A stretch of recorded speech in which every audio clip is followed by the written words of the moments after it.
Katie here and welcome to Vibe Feature Friday. Today I'm going to walk you through a feature called Zoom Shortcuts.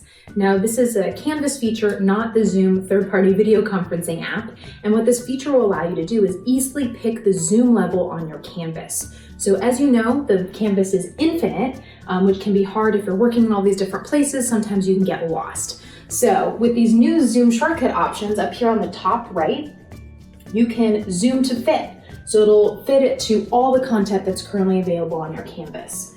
You can also select this option to zoom in, zoom out, zoom to 100%, or zoom to the minimum, or zoom to the maximum. So if you want to really get in there, these shortcuts will help you find exactly the right zoom level that you're looking for.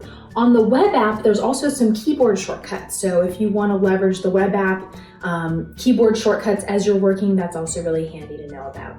Thanks for watching. Hope you have a great weekend.